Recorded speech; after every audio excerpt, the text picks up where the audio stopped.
રાધે માધુ હંસવા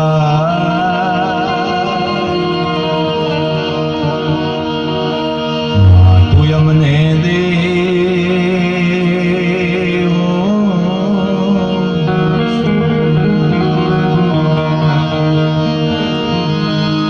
મણદુ ઘરણી મારી માઈ કુળ દેવી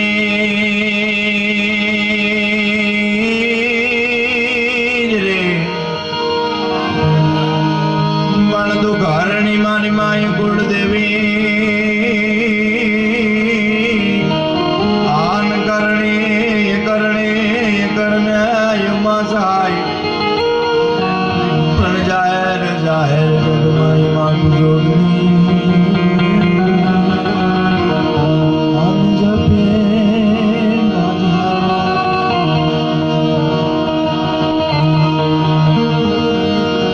गुरुर ब्रह्माय गुरुर विष्णु गुरुदेवो महेश्वरा गुरुर साक्षात् परिब्रह्म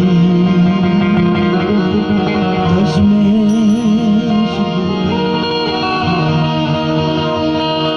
निजासिता नाम सकलांते हंता सधर्म भक्त तमिलम विदाता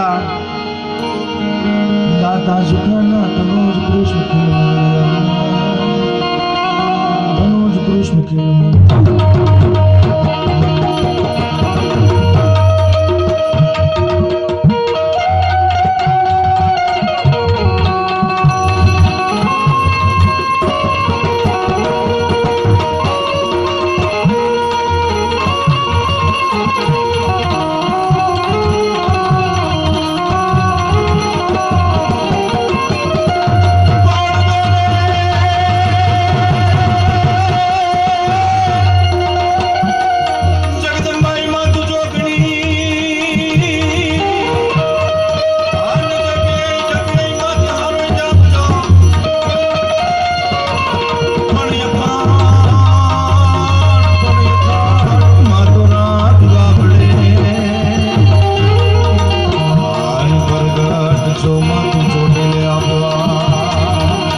મોઢે બોલું માં તો મને હાજે ને નાન પણ સાંભળે પછી મલક બધાને મોટપ મને કડવી લાગે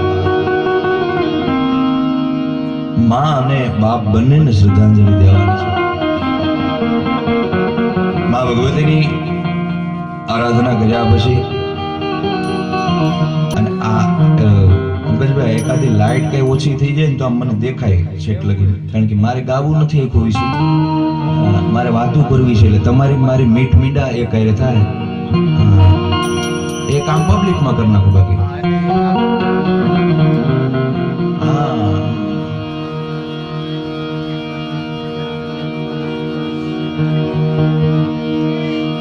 ભાઈ પંકજ મને વાત કરી કે મારા નાના અને નાની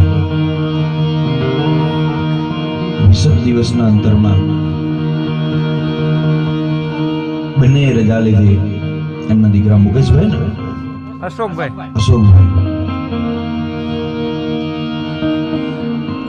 માં ની છત્રછાયા થાય ને બહુ મોટી દુઃખની વાત હોય બાપ તો ઘરનો વડલો છે હવે એ કીધું છે કે કોઈનો બાપ મરજો પણ માં નો મરજો પણ એ વાક્યને હું થોડુંક ખોટું કહું છું બાપ છે ને એ વડલો છે ઘરનો છે કોઈ ત્યાં લગીને ખબર નથી રહેતી વ્યવહારમાં મને જે ગીતે જે રચનાએ અમર કર્યો છે એ જ ગીતથી માને અને બાપને બંનેને શ્રદ્ધાંજલિ દેવી છે એટલે કે મીઠા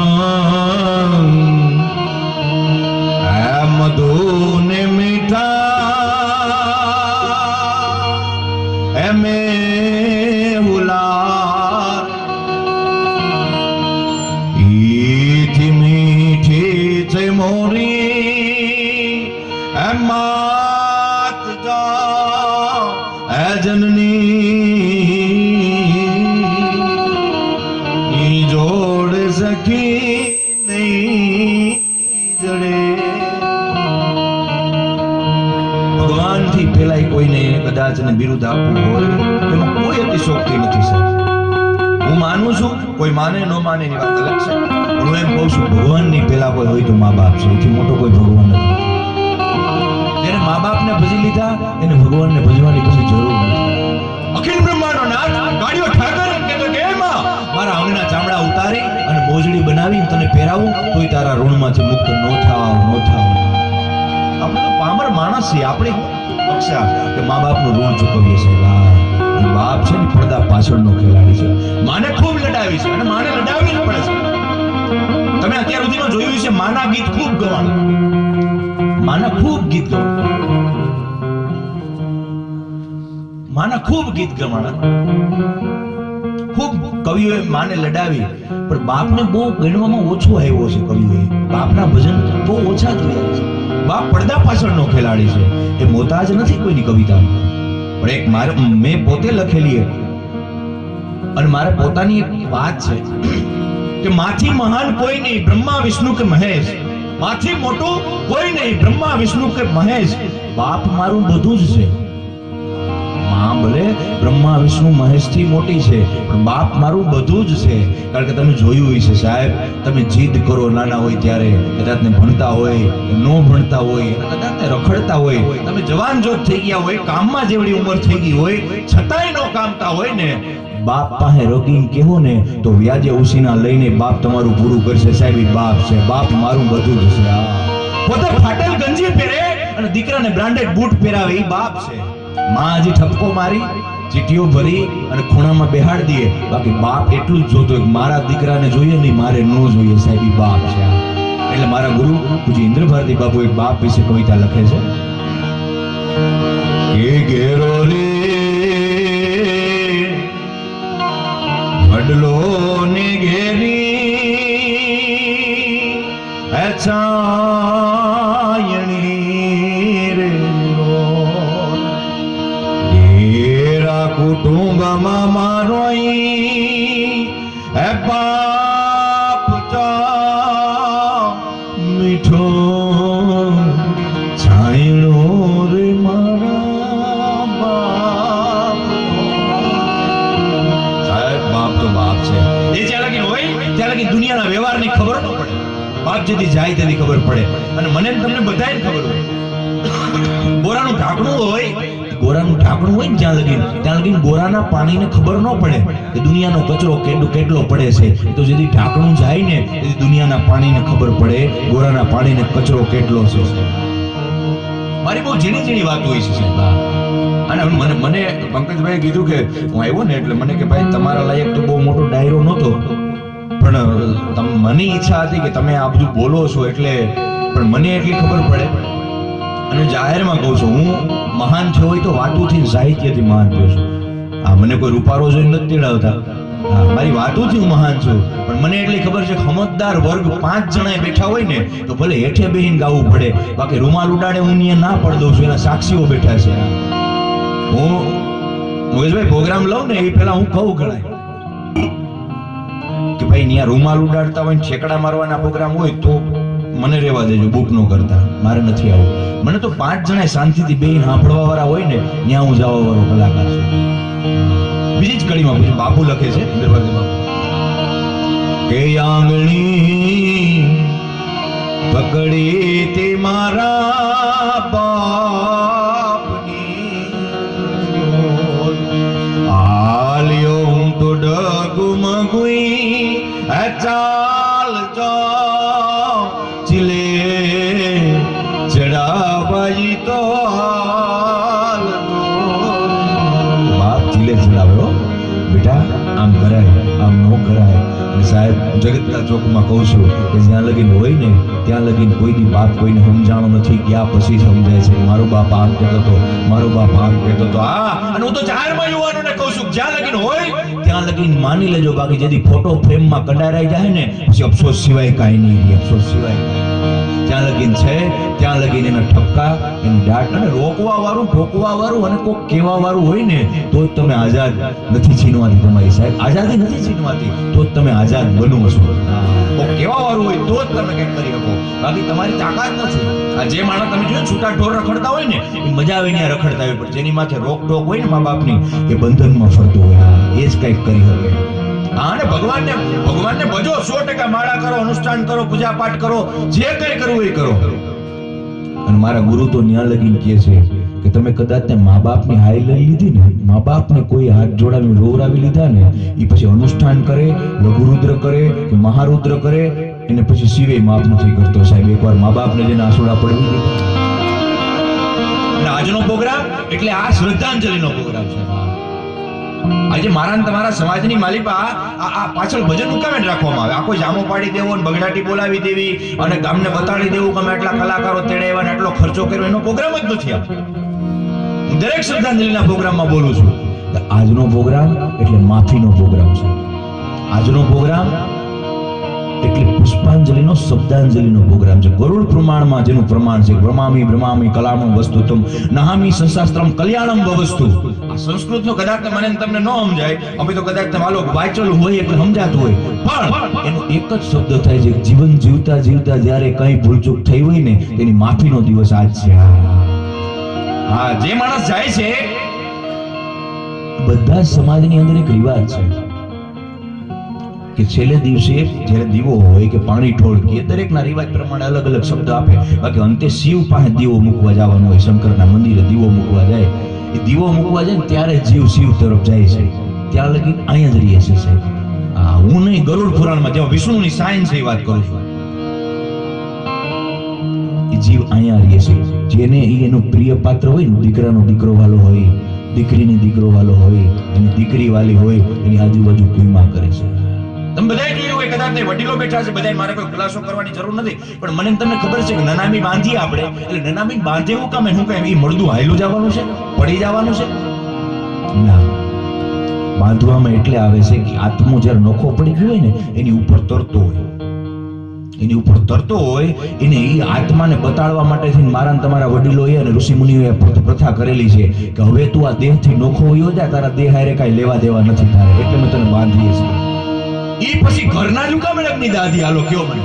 બાપ આપણો જીવતો હોય તો એને આપણે કદાચ ને ડામ ન દઈ શકીએ કે એને ફોડકી થઈ હોય કે એને તકલીફ થઈ હોય. મને વાત કરી કે 20 કેટલા 2 વર્ષિયા મુકેશભાઈ, એમના બાપ અશોકભાઈ પપ્પાને 2 વર્ષિયા ખાટલામાં હાચવતા હતા સાહેબ.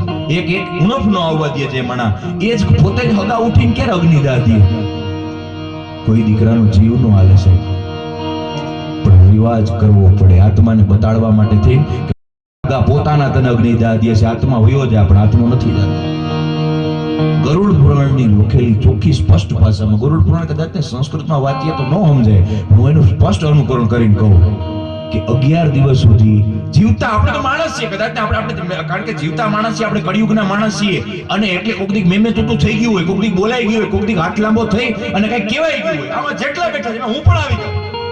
જીવતા કઈ કહેવાય ગયું હોય આપણે મા બાપને, કે મા બાપે આપણે કઈ કીધું હોય, કોક દીક માઠું લાગી ગયું હોય, કોક દીક કઈક આડાવડું થઈ ગયું હોય, દીકરાથી નહીં પરિવારથી, કુટુંબથી, કોઈ પણથી કોક દીક હામું બોલાઈ ગયું હોય, વળકું ભરાઈ ગયું હોય, તો એને આજનો દિવસ છે ને માફીનો દિવસ છે. ગરુડ પુરાણ પ્રમાણે કહું છું કે એને એ આત્મા જોતો હોય છે. આજનો આ જે પ્રોગ્રામ થયો એ જોતા હોય કે મારા દીકરા એ, મારા દીકરાના દીકરા આવે, મારી દીકરીઓ એ, મારી દીકરીનો દીકરા આવે, આ બધાએ મળી, મારા જમાઈઓએ મળી અને આ જે કાર્ય કર્યું ને ઉજળું, ભલે જીવતા હતા ત્યારે જે કહેતા હતા એ, પણ આજ મારી પાછળ એને એટલો અફસોસ છે ને હવે હું એને માફ કરી દઉં છું. એનું પ્રમાણ કહું તમને, મારા તમારા સમાજની માલિપા લોકી કરવાનો રિવાજ હતો. ઘણા યાદને ભણેલા ગણેલા એમ કહે છે કે કાઢો, ઓછો કરો, 100% સમય પ્રમાણે હાલવું જોઈએ, પણ લોકી કરવાનો રિવાજ એટલે હતો એ ખોટે રોવો ને આત્મા છે ને સ્પર્શ નથી કરી શકતો કે ઈ જો આજુબાજુ આપણે આવી નથી શકતો, બાકી આગેથી આપણે જોઈ શકે છે અને એને સાચું ખોટાની ખબર નથી પડતી, એટલે ખોટે રોઈ નાખે ને કોઈ તો એમ થાય કે ઓહો હું જીવતો તો ભલે જે કહેતો હતો પણ મારા મર્યા પછી આને દુઃખ છે એટલે માફ થઈ જતું. એટલે આ માફીનો પ્રોગ્રામ છે. એટલે પ્રભુના એ પ્રેમ તણી પૂતળી રેલો, પ્રભુના એ પ્રેમ તણી પૂતળી રેલો, જગથી દુદેરે જેની જાત નો જનની જોડ સખી ની જડે રેલો, જનની જોડ સખી ની જડે રેલો.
મધુ અને મીઠા મેહુલા, એથી મીઠી મોરી વાત. ગરુડ પુરાણની વાત એટલે કરી સાહેબ કે આજનો પ્રસંગ આજના યુવાનોને ઘણાને એમ હોય જામો પાડી દેવાનો પ્રોગ્રામ છે. ના સાહેબ, એટલે મને આમ કોઈ હું જ્ઞાની શું બતાવી દેવાની વાત નથી, પણ જે કથાથી જેના માટેથી ભેગા થયા છે એ હું દરેક વિષયનો એક માણસ છું. જે વિષય માટે ભેગા થયા હોય એનું જરૂરી છે.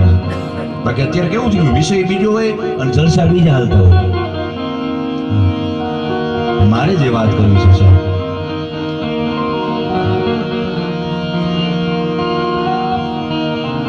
આપણે કદી કડી ગાઈ નાખીએ એટલે કે પ્રભુના એ પ્રેમ ધણી ઉતરે લો, પ્રભુના એ પ્રેમ ધણી જગથી દુલેરે જાતનો જનની જોડ સખી ની જડે લો, જનની જોડ સખી ની જડે લો.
મળી જાય.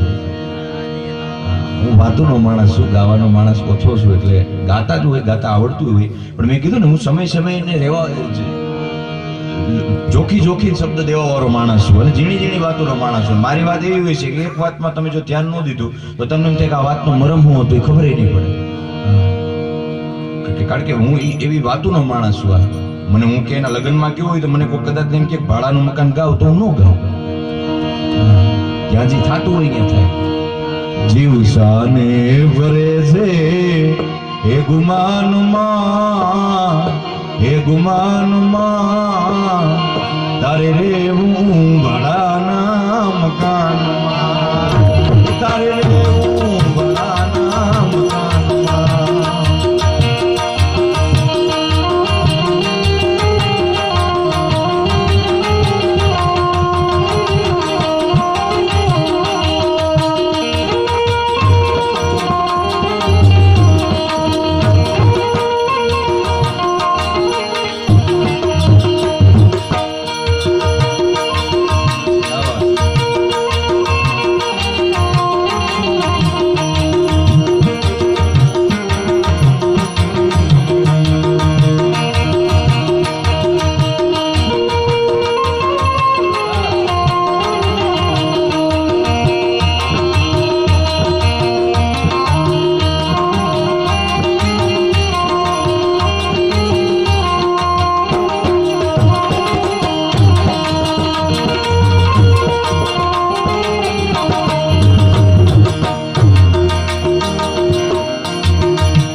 તારે રહેવું ભાડાના મકાનમાં. મેં કીધું ને સમય સારું લાગે. દીકરો પણ તો તમે ઠેકડા મારી લ્યો તો સારું લાગે, પણ અમુક તમે ક્યાંક એવી ઠેકાણે ગયા હોય પછી ત્યાં ડિસ્કો કરો તો સારું ન લાગે.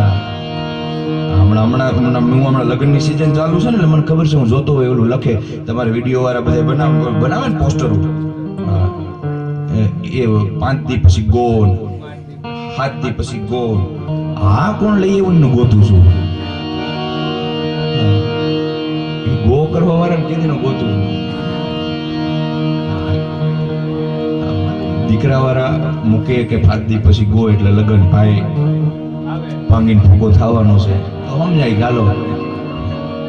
દીકરી વાળા મૂકે છે ને ત્યારે મને થોડું બોલું થાય છે, દીકરી કેમ કાઢવી છે ગો એટલે આમ ધક્કો મારો એવું જ થાય ને.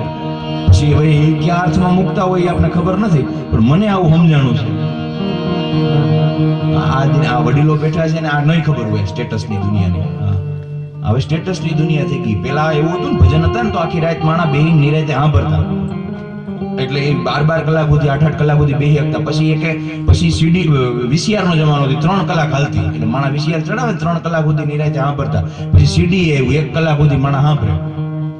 ધીરે ધીરે કરતા કટકે યુટ્યુબમાં 10 મિનિટના 15 મિનિટના, હવે સ્ટેટસમાં આવી ગયું 1 મિનિટમાં, અડધી મિનિટમાં, 30 સેકન્ડમાં વ્યૂ ગયું. આમાં અમારે એવું થઈ ગયું હોય, આમ કલાકારને બુક કરવું એટલે ઇન્સ્ટાગ્રામ ચેક કરે જગદીશ મેર, તો હા આને બરાબર છે 100K ઉપર છે, આને બુક કરો એમ. આવું થઈ ગયું. ખરેખર અંદર હું પીડું છું એ નથી જોતા. હું જેનો માણસ છું મારે વાત કરવી છે એટલે સાહેબ મેં કીધું ને, કારણ કે આ છે ને આજનો પ્રોગ્રામ છે ને એ શ્રદ્ધાંજલિનો પ્રોગ્રામ છે. આને અનુરૂપ રહેવાની વાત છે. એટલે હવે આમ જો થોડીક વાર છે ને પૈસા ભોર કરવા પછી ગાવ ત્યાં આવજો, કારણ કે હું મારી વાત મરી જાય,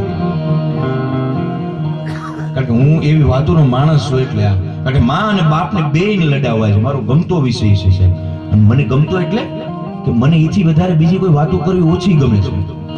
મારા YouTube ની અંદર, Instagram ની અંદર ખૂબ પ્રોગ્રામો કર્યા છે, ખૂબ લાઈવ રોજ હોય છે, એમાં તમારે જોઈ લેવાની છૂટ છે. કદાચ ને હું દ્વારકાધીશના મંદિરમાં પ્રોગ્રામ કરવા ગયો હોય ને તો ન્યા મા બાપ વિશે બોલ્યો હોય છે.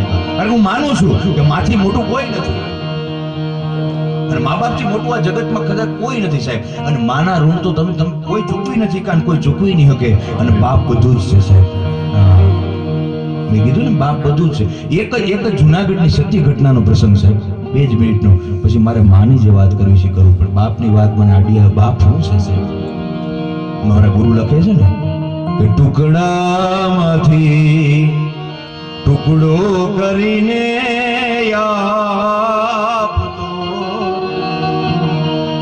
ભૂખ્યા જોડાવ્યાની દિન રાત જા મીઠો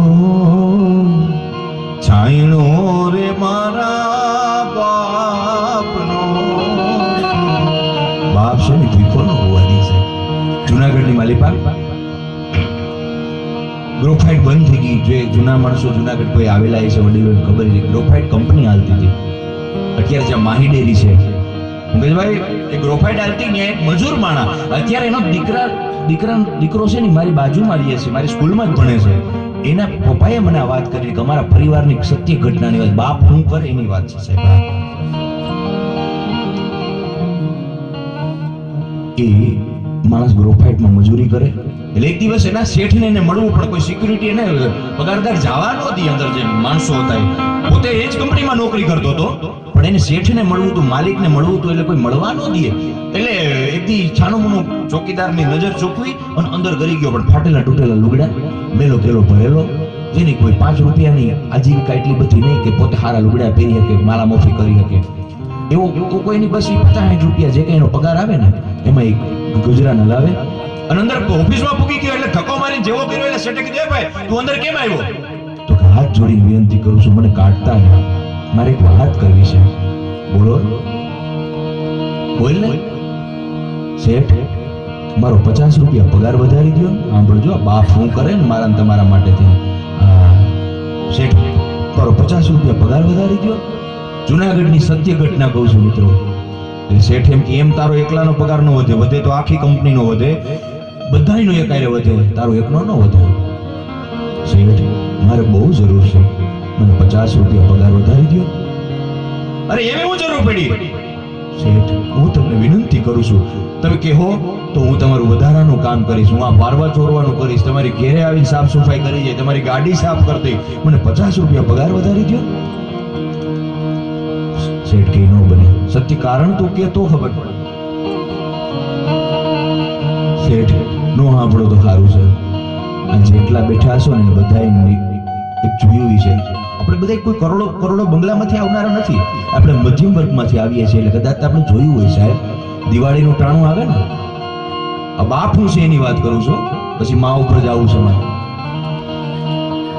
એટલે બધાયના લુગડા લેવાઈ ગયા હોય, ભાઈ ફટાકડા બટાકડા લેવાઈ ગયા હોય, છોકરાઓ હાટું એ ઉસી પાસી ના કરીને થોડા ઘણા કરીને બાપે ભેગું કર્યું હોય, અને દિવાળીના 2 દી આડા રહીએ ને એટલે માનો હાડલો લેવાઈ ગયો હોય. એટલે માન બાપ બે બાયણે ઓટીએ બેઠા બેઠા વાત કરતા હોય. આમાં જેટલા હોય ને અનુભવ હોય છે સાહેબ. એટલે આપણી માં છે ને આપણા બાપને કહેતી હોય, સાંભળ્યું તો આખા ઘરના બધાયના લુગડા લેવાઈ ગયા, કરિયાણું લેવાઈ ગયું, તમારે એક જ જોડ છે, તમે એક જોડ લઈ લ્યો ને. તે બાપ ત્યાંથી ખખેરી અને હુવા તરફ વયો જાય, ગાડી લવ્યો જાય. એ કે ના નથી લેવી, મારી નવી પડી ને પારસી કરીને પહેર લે. સાચું કારણ આપણી માને નો કીએ, જો હું લુગડાની જોડ રહી ને તો દિવાળી પછી વાપરવાના નહીં વધે સાહેબ, મારી છોકરાઓના ફીઓના નહીં વધે. ઈ બાપ છે, આ ઈ ઠાકીને મોઢે બધા એક ખૂણે જઈને રોઈ લે. એટલે બાપ એક એવી વ્યક્તિ છે કે દીકરો ઠપકો આપે તોય સહન કરે, દીકરાની વહુ કે તોય સહન કરે, પોતાની પત્ની કે તોય સહન કરે, બધા કહે તો સહન કરતો જાય. અને પાઘડીના છોકે આંસુ લોહી અને દાંત કાઢતો કાઢતો કામ કરતો જાય. એની બાપ છે સાહેબ. માને દુઃખ પડે તો એની બેનપણી પાસે જાય, એની માં જીવતી હોય તો ન્યા જાય, એની નણદારે ભરતી હોય તો ન્યા જાય અને દુઃખ ગાઈ લે. અને આ જગતના ચોકનો એક પુરુષ જ એવો છે ક્યાંય દુઃખ ગાય ન હોય કે સાહેબ ગાય ન હોય, સહન જ કરવાનું. ઘણા એમ કહેતા હોય કે સ્ત્રી સહન કરે છે 100%, પણ પુરુષ સિંહનો સાથી છે. એ તો સાહેબ બાયણે કેટલી હાજીજીજી કરવી પડતી હોય ને એને ખબર હોય. એ નોકરી કરતો હોય કે મુઈલે જતો હોય કે જ્યાં ક્યાંય નોકરી કરતો હોય, ત્યાં એનો ઉપરી અધિકારી હોય કે એનો શેઠ હોય કે એનો માલિક હોય, એને કેમ હાથ જોડી એની ટકોરું સહન કરતો હોય ને, તો એ હાંજે આવે ને તો દાંત કાઢતો કાઢતો ઘેરે વયો આવે સાહેબ. અને આજના યુવાનો ઘણા બેફામ થઈને ફરે છે, એમાં તમે બધું સમજી જાજો. હું જે કહું છું ને બેફામ થઈને જે ફરે છે એ હાંજે એના બાપને એમ કહેતા હોય કે તને ખબર નથી પડતી. મારે મૂર્ખોને એ કેવું છે કે તને નથી પડતી, બાકી એને તો પડતી હતી. બાકી જેથી તું ઘોડિયામાં હતો ને તેથી દૂધની બદલે 2 DDTના ટીપા પાઈ દીધા હોત ને તો હું લાંબા હાથ કરવાનો હતો સાહેબ. એ કેટલું સહન કરીને આવે છે અને છતાંય તમારે જોવું જોજો દીકરો ગમે એવો થાય ને તો એ બાપ ઢાકતો જ હોય ને ઉસી જ ગામમાં કરતો હોય, ના મારો દીકરો એમ ન હોય, મારો દીકરો એમ ન હોય સાહેબ. એ બાપ છે, બાપ આખી પરાકાષ્ઠા અલગ છે. એમાં આ ભાઈ એના શેઠને વિનંતી કરે છે કે બાપ મને પગાર વધારી દો ને. સાંભળજો મિત્રો, શેઠ કે તમે વાત કે તું કઈ કરજામાં આવી ગયો, તું ક્યાં હારી ગયો? તો કે ના શેઠ, હું હાર્યો નથી, હું કરજામાં નથી આવ્યો, પણ મારા પરિવારની અંદર મારી માં અને મારો બાપ ખાટલામાં છે અને મારી પત્ની કામી હકે એમ નથી. મારે 3 સંતાન છે, જે કંઈ છે ને ભાર એ બધું મારા ઉપર છે. પણ તો એમાં શું થયું? તો જગતના દરેક પુરુષને કમાવાનું હોય શેઠ કે હું પણ કમાઉં છું.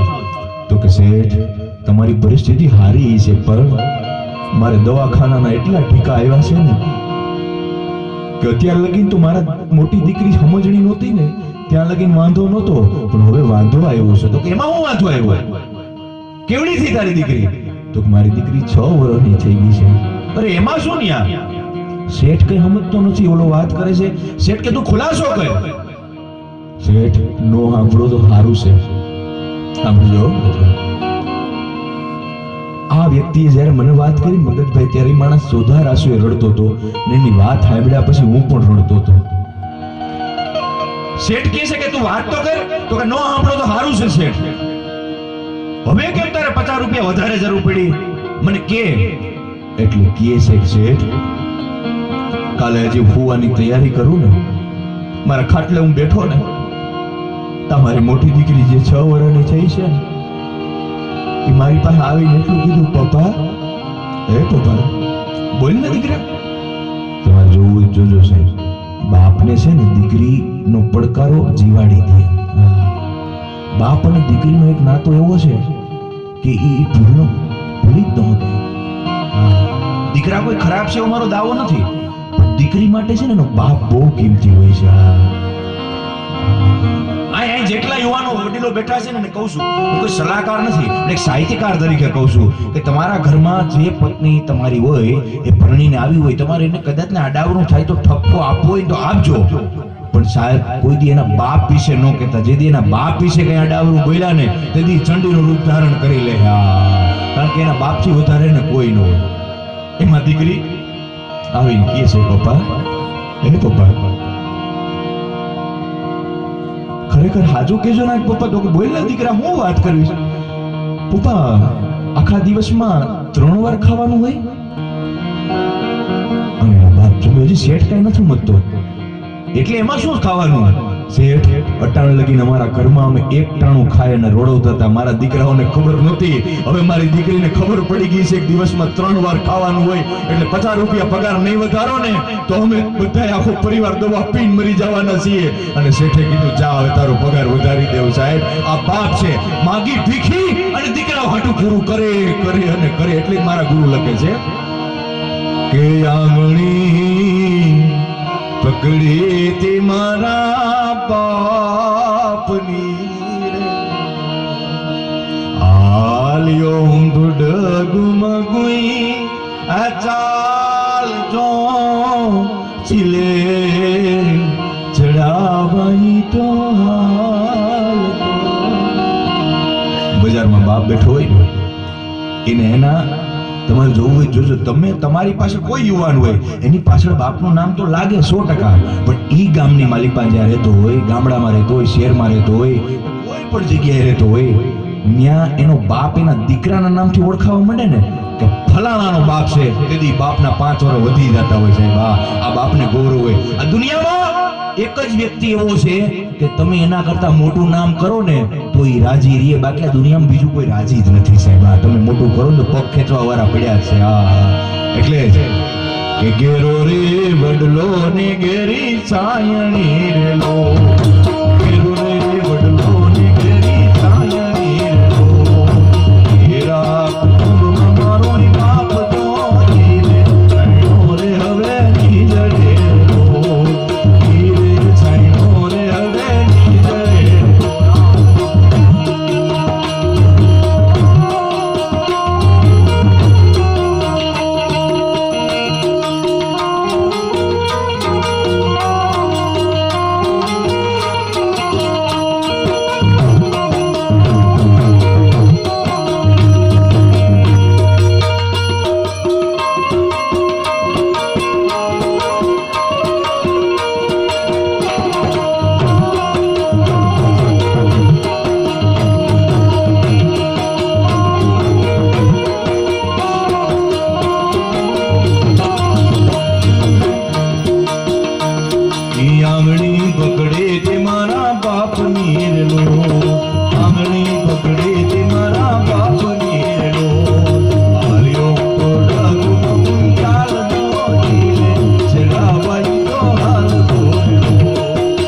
મેં કીધું ને એમ, કોઈ રામાયણ બેહાડે તો 9 દિવસમાં પૂરી થાય, કોઈ ભાગવત બેહાડે તો 7 દિવસમાં પૂરી થાય, પણ મા બાપ વિશે કોઈ બોલવા જાય ને તો રાયતો ની રાયતો ટૂંકી પડે, એના વર્ણન થાય નહીં સાહેબ.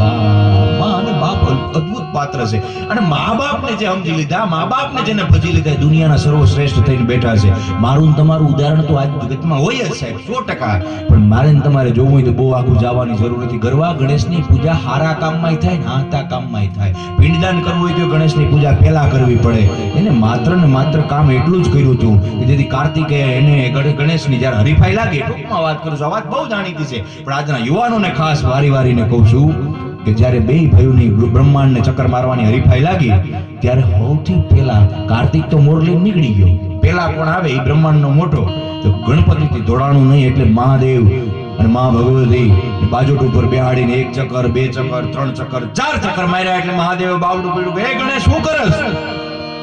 મહાદેવ પિતાજી તમારા બે ભાઈઓની હરીફાઈ લાગી છે, બ્રહ્માંડને ચક્કર મારે, તો અહીંયા કેમ ઘૂંઘરા લેશો? પિતાશ્રી હું તમને બ્રહ્માંડ માનું છું. ત્યારે મહાદેવે કીધું છે કે આજથી અધિપતિ તું, બ્રહ્માંડનો માલિક એ તું, પેલાય તું, સર્વસ્વ તું. એમ જેને જેને મા બાપના આશીર્વાદ લઈ લીધા ને એ જગતમાં સર્વશ્રેષ્ઠ બની રહે છે, પછી ભગવાનની જરૂર નથી પડતી સાહેબ. કારણ કે ભગવાને જ્યાં જ્યાં ન પહોંચાડવું એટલે તો એને મા બાપનું સર્જન કર્યું, માનું સર્જન કર્યું. અને સાહેબ મને તમને બધાને ખબર છે કે જેદી માનું માણવા માટે થઈને, મોજ માણવા માટે થઈને ખોળો ખોદવાની જ્યારે થઈ ને ત્યારે અખિલ બ્રહ્માંડના નાથ કાળિયા ઠાકરને પૃથ્વી ઉપર આવવું પડ્યું. માનો ખોળો કેવો હોય સાહેબ? હા, માના ખોળા માટે થઈને બધાને આવવું પડે. અને આજના યુવાનો કોઈ એમ કહેતા હોય કે ફલાણી જગ્યાએ મોટિવેશનલમાં જાઓ અને મને સલાહ મળે, કારણ આજે એક નવો જમાનો આવ્યો છે, મોટિવેશનલ સ્પીકર હોય 100% જાવું જોઈએ, સલાહ લેવી જોઈએ. હું પોતે આપવા જાઉં છું સ્કૂલમાં, હું મારી સ્કૂલ હલાવું છું, ત્યાં હું ઘણાને સલાહ દઉં છું. પણ મોટિવેશનલ સ્પીકરમાં જ્યારે તમે કોઈ મોટિવેશનલ સ્પીકરને, કલાકારને સાંભળવા જાઓ એના કરતા પહેલા તમારા બાપને સાંભળી લેજો. દુનિયામાં એથી મોટો કોઈ મોટિવેશનલ સ્પીકર નથી સાહેબ. બાપ જે સલાહ આપશે ને એથી મોટો કોઈ કલાકાર જ નથી. બાપની સલાહ કોઈથી ખોટી નહીં હોય. અને દુનિયામાં તમે થાકો પડો, કદાચ ને ધંધો કર્યો હોય, આ વાસ્તવિક કહું છું, કદાચ 5-25 હજાર કે લાખ રૂપિયાનો ટીકો આવ્યો હોય, 2 પગલા પાછા પડે અને તમને કોઈ આડાઅવળો વિચાર આવે ને ત્યારે એકવાર તમારા બાપને ખંભે માથું નાખી અને કહેજો, બાપ હવે હારી ગયો છું. તેથી તમારો બાપ કહેજી, તમારો બાપ જીવતો છે, તારો બાપ જીવતો છે સાહેબ. અને બાપ જ્યાં લગીન હોય ને ત્યાં લગીન પાછું પડવાની વાત આવતી નથી. બાપ ગમે એમ કરીને ભેગું કરી દે.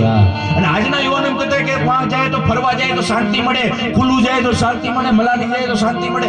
ક્યાંય જાય ત્યાં કોઈ એમ કહેતું હોય કે ઓઈલી જગ્યાએ જાય, હિમાલય ઉપર જાય શાંતિ મળે. મને એટલું સમજાણું છે અને વડીલો બેઠા છે બધા અનુભવ કર્યો હોય કે શાંતિ લેવી હોય ને તો માના ખોરાથી મોટી કે શાંતિ જ નથી. ગમે એવડી ઉંમર થઈ ગઈ હોય ને દુનિયામાં જ્યારે થાકી જાવ ને માના ખોરામાં માથું નાખી અને રોઈ લ્યો ને સાહેબ, 2 આંસુ પડી જાય ને એટલે જગતની શાંતિ મળી જાય. હા, અને માં હયાત ન હોય તો એકવાર એનું પ્રતિબિંબ યાદ કરી અને સાહેબ માથે હાથ ફેરવો હોય ને યાદ કરી લ્યો ને એટલે તમને હિંમત આવી જાય. મેં કીધું ને માની વાતો કરવા જાય એટલી ખોટી, અને માનું મૂળ તો ચૂકવાય જ નહીં. આ ભણાઈને આજના યુવાનોને એમ થતું હોય કેમ પણ એની જાહેરમાં વાત કરું, વિજ્ઞાનનો જમાનો છે, ટેકનોલોજીનો જમાનો છે. હમણાં થોડાક સમય પહેલા મારો મુંબઈ પ્રોગ્રામ હતો, ત્યારે મારા એક મિત્ર છે ડોક્ટર, એ મને વાત કરી, મને કે જગદીશભાઈ તમે મા વિશે ખૂબ બોલો છો એટલે તમને એક વાત કરવી છે. એટલે હું માટે થઈને ભગતભાઈ એક દિવસ વધારે મુંબઈ રોકાણો. એટલે મને એને વાત કરી, મને કે જગદીશભાઈ મા વિશે ખૂબ બોલો છો ને, એક વાત તમને કહું, તમે કહો છો ઋણ ન ચૂકી શકો એના જૂના ઉદાહરણો પુસ્તકોની અંદર, વેદ પુરાણોની, ખડદર્શનની અંદર, ઉપનિષદની અંદર તો ખૂબ છે, પણ વાસ્તવિક વૈજ્ઞાનિકો અને ડોક્ટરોને જે સાબિત કરી દેવું પડે એની વાત કરવી છે. મેં કીધું બોલો. તમે જોયું છે કોઈ માણસને કેન્સર થાય અને 3જા સ્ટેપમાં હોય ને તો એને પીડા કેટલી થાય ને માપવાના મીટરો છે. કોઈ માણસનો ચાલુ ટ્રેને હાથ કપાઈ ગયો હોય તો એને કેટલી પીડા થાય એને માપવાના મીટરો છે. કોઈ માણસની આંગળી કપાઈ ગઈ હોય તો એને કેટલી દર્દ થાય, એને કેટલી પીડા થાય એને માપવાના મીટરો છે. પણ આ જગતના ચોકમાં વૈજ્ઞાનિકો અને ડોક્ટરો હજી નથી માપી કે પ્રસૂતિની પીડા છે માં જ સહન કરી શકે સાહેબ, એથી કોઈની તાકાત નથી. આ માથી મોટું કોઈ નહીં. ગામડા ગામની માલિપા એક પ્રસંગ મારા જેમાં નાની ઉંમર, 3 સંતાન અને એના ધણીએ વિદાય લીધી. આજના યુગમાં બાઈ કે કામે કરવા જાય તો દુનિયા આડાવડી વાતો કરે. આથી 100 વર્ષ પહેલાની કેવી ઘટના છે, મૂલે જવું પડે અને દીકરા બીજી કોઈ આજીવિકા નહીં આ બાઈને, નહીં દેર, નહીં દેરાણી, નહીં જેઠ, નહીં જેઠાણી, નહીં કાકા, નહીં કુટુંબ. બાઈ માણા એકલી. સાંભળજો, માં હું છે ને એની મારે વાત કરવી છે. હવે 2 મિનિટનો પ્રસંગ, કાન ખોલીને આપો, કારણ કે અમુક વાતો મારી એવી હોય ને એ ક્યારેક જ હું કરું છું. અમે અમુક પ્રોગ્રામમાં જાય ને તો ઉસ્તાદજી આપણે તો ખબર છે કે અત્યારે ગાવાનો રિવાજ, છપાકરા સંત ગાઈને અમે નીકળી જાય, પણ અમુક વર્ગ એવો મળે ને ત્યારે જ એમ થાય કે આવી વાત માંડવી છે. અને એવો વર્ગ મળ્યો છે અને શ્રદ્ધાંજલિનો પ્રોગ્રામ છે એટલે સાહેબ. અને આ વાતમાં માં સમજાય ગઈ ને તો સમજાય ગઈ, બાકી આખી જિંદગી નહીં સમજાય. એક વરદીનો દીકરો, બીજી દીકરી 3 વર્ષની, મોટી દીકરી 5 સાડા 5 વર્ષની, અને બાએ રંડાપો આવ્યો, વિધવા બની, ધણી વિયો ગયો. ક્યાં જાવું, શું કરવું? કોઈ અજીકાવાની એક નાનો ઝૂંપડા મારીએ અને ધીરે ધીરે ધીરે કરતા ઠામ વાસણ વેચે, દીકરાનું પૂરું કરે, પોતે પેટ ભરે. પણ પાડોમાં કોકે કીધું બેન ક્યાંક બોલે જા તો થાય. આજના યુગમાં હવે આ તો બધા છે કોઈ ફેક્ટરીએ જાય કે કામે જાય, એ જમાનામાં ખેતરમાં કામ કરવા સિવાય પૈસા 2 આવે એ સિવાય બીજી કોઈ મજૂરી જ નહોતી. આ બાઈ માણા ખેતરમાં જાય મજૂરી કરવા, એટલે માલિક છે ને, ખેતરનો માલિક હોય ને, સાંજે ના પાડી દે કે બેન તમે કાલથી ન આવતા. એટલે કે બાપા કેમ ન આવું? મને એક કામ કરો ને, બધાને તમે 2 રૂપિયા દો ને, મને 1.5 રૂપિયો દેજો, પણ મને આવવા દો ને તો મારું ભરણ પોષણ થાય, મારે દીકરાઓનું થાય. ભાઈ રોગે હો તો એલા ના પાડે, ના બેન. તો કે કેમ? બેન તમે તમારા છોકરાઓને રમાડવામાં રહ્યો છો ને તો કામ નથી કરી શકતા. આ દુનિયાનો રિવાજ છે સાહેબ. માણસ પોતે તમારે જોવું જોજો. અને મને એમ એટલી ખબર પડે, ભગવાને તમને દીધો હોય ને તો સાહેબ કોકનું હિત કરવું, અને કોક નબળા માણસનું ભલે થોડું ઘણું કામ થતું હોય તો એને ભરપૂર પગાર આપો. અખિલ બ્રહ્માંડનું નાથ ત્યાંથી નોંધ લે. અત્યારે માણસના સ્વાર્થ એમ દરેક ખેડૂત ના પડે, એટલે ધીરે ક્યાંય જાય તો એ બેનને બીજી દે ના પાડી દે. એટલે બાઈ મુંજાણી ક્યાંય જાય નહીં, ધીરે ધીરે કરતા ઠામ બેસે, એમાં 2-3 ડોકડા આવે, ઘરનું ગુજરાન હાલે. એટલે એક દી ગામમાં કોઈ સમજણો માણા એને કીધું, બે તું એક કામ કર ને, તને કોઈ કામ નથી આપતું ને, તું તારા છોકરાઓને ઘેરે મૂકીને જા ને તો તને કામ આપશે. અને સાહેબ આ બાઈ કહે છે કે ભાઈ હું કોના ભરોસે મૂકીને જાઉં? મારે નથી સાસુ, નથી સસરા, નથી દેર, નથી દેરાણી, નથી જેઠ, નથી જેઠાણી. કોના ભરોસે મારા છોકરાઓને મૂકી જાઉં?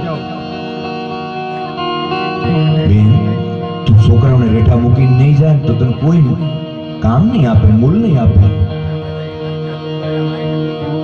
એમ ભાઈ કેવાય છે પેટ છે ને, પેટ એના હાટું છે બધું કરવું પડે. ભૂખ લાગે ને એટલે બધું કરવું પડે. એટલે આ બાઈ નક્કી કરે છે કે હવે મારા 3 સંતાનને ઘેરે રેઠા મૂકી અને મારે જવા છે. સવારના પોરમાં મૂલે જવાની તૈયારી કરે.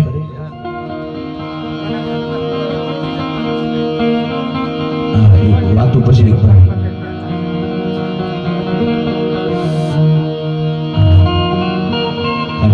મારે હું છે ને તો એકદમ દોરનો માણસ છું, એટલે મારી વાત અને આ બધી વાતો કોઈ કાલ્પનિક નથી, સત્ય ઘટનાઓની વાતો છે. એટલે કીધું ને, માનું ઋણ ચૂકવવા માટે થઈને આજ ભેગા થયા છે, મા અને બાપનું.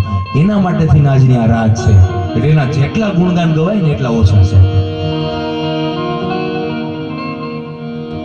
આ ભાઈ માણા સવારના પોરમાં ઉઠી અને 3 સંતાનને ઘેરે મૂકી અને મૂલે જવાની તૈયારી કરે.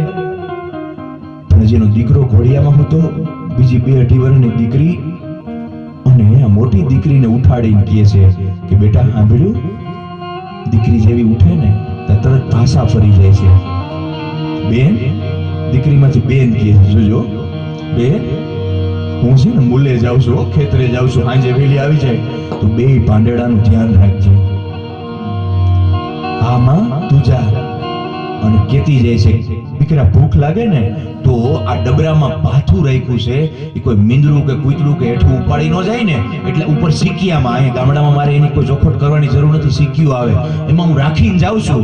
બપોર ટાણું થાય ને એટલે ત્રણેય ભાંડેડા ભૂખા થાવ ને એટલે આ ડબરો કોકને કહેજે ઉતારી દે અને તમે ખાઈ લેજો, હું સાંજે આવી જાય હો બેટા એમ કહી અને મૂલે જાય છે. મૂલે જાય, હાઈન થાય તો આવે. છોકરા સવારના પૂરમાં જતો મોટી દીકરી આટા ફેરા કરતી હોય ને તો 10 વાગે ને તેની બેન ઉઠે, થોડુંક થાય તો એનો ભાઈ ઉઠે અને પાપા પંપાણ કરે. 7 વર્ષની દીકરી સાહેબ શું કરી શકે, 2 પાંદડાને કેમ આસવે? અને ઈ તમારે કહું સાહેબ, પરિવારમાં જે મોટું બન્યું હોય ને બહુ સહન કરવું પડ્યું હોય. મોટું બન્યું હોય ને જે એને બહુ સહન કરવું પડ્યું હોય. એમાં દીકરી એક પર એના ભાઈને તેડે, કાખમાં બીજી બેનને લે, ઘડીક થાય તો ફરિયામાં જાય, ઘડીક થાય તો ઘરમાં આવે, વળી પાણી પીએ, વળી ભૂખા થાય તો ડબરા સામું જોવે અને ટરવરે. પણ ડબરો કોણ ઉતારી દે સાહેબ? ડબરો ઉતારાય નહીં. કોકને બરકે પાડોમાંથી એ બેન એ માસી ડબરો ઉતારી દે કોણ જોવે સાહેબ? ગરીબનો અવાજ કોણ સાંભળે? ગરીબનો અવાજ કોઈ સાંભળે નહીં. એટલે આ ટરવરે ઘડીક થાય તો વાડુમાં જાય, ટીંડોરા તોડે, ઝીબડા તોડે અને ભાઈને અને બેનને ખવડાવે, પાણી પીવડાવે, હાંજ પડાવી દે. 1 દી 2 દી 3 દી 10 દી વીતા છે. રોજ આ બસ નિત્યક્રમ ડબરા સામું જોઈ અને ત્રણેય ભાંડેડા ટરવરે અને પાછા ભૂખા ભૂખા આટા ફેરા કરવા માંડે. 10મો દી થયો, જેથી કામે આવું અને એની પાડોશમાં રહેનાર એક ભાઈ આમી ભૂટકીને કીધું કે એ બેન તું જનેતા છો કે? કેમ બેન એવું કેમ કહેશો? તો કે તું તારા સંતાનને રેઢા મૂકીને કેમ જાશો? આ દુનિયા છે સાહેબ, ભેગા રહ્યો તો એમ કે નોખા કરો, નોખા રહ્યો તો કેમ ભેગા રહીએ છે? દુનિયાને પુગાડું જ નથી. એટલે ભાઈ કે અરે બેન હું એને ભેગા લઈ જાઉં તો મને કોઈ કામ નથી આપતું, એટલે હું ઘરે રેઢા મૂકીને જાઉં છું. હાલ ઈ બરાબર, પણ બેન તું જનેતા નથી લાગતી. તો કે કેમ જનેતા નથી? કીધું ના બાઈ વિધવા ઢેગલો થઈ ગયો. કીધું કેમ બેન એમ બોલસ તું? તો કે તારા સંતાનને તું ખોટું બોલીને કેમ જાશો? તો કે હું બેન 3 દી થયા તારી દીકરી મોટી છે ને મને બરકો આવે છે કે માસી ઓલો ડબરો ઉતાર દ્યો ને, ઓલો ડબરો ઉતાર દ્યો ને, મારો ભાઈ ભૂખ્યો થયો છે, મારી બેન ભૂખી થઈ છે. હું જાઉં ડબરો ઉતારું અને ડબરો જોઉં ને તો અંદર કઈ હોતું નથી. તું ખોટું કેમ બોલસ? ઓલી વિધવા બાઈ ઢેગલો થઈ કીધું બેન એક ટાણાનું કરું ને તો બીજા ટાણાનું વધતું નથી. ડબરામાં તો મારે મૂકવું પણ હું કરું કઈ નથી. પણ તો ખોટું કેમ બોલસ? સાંભળજો હવે જવાબો માનો. ત્યારે માં કહે છે કે ખોટું એટલે બોલું છું કે ડબરા સામું જોઈ અને હાંજ પાડી દે ને અને તા હું આવી જાઉં ને મારા સંતાન મારાથી આગા ન હોયા જાય ને એટલે હું ખોટું બોલું છું સાહેબ. માં એમ ક્યારેક છે ને પોતાના પરિવાર આરે, કુટુંબ આરે, ધણી આરે દીકરા હાટું થઈને ખોટું બોલે અને બોલે સાહેબ. પોતાના પરિવારને ભેગો રાખવા હાટું થઈને જનેતા છે ને સમજવી બહુ અઘરી છે. એટલે કે મીઠા મધુને મીઠા મેં હું લારેલો, મીઠા મધુને મીઠા મેં હું લારેલો, મીઠી મીઠે છે મોની વાત તો ધરની એ જોડ સખી ની જડેલો, ધરની ની જોડ સખી ની જડેલો.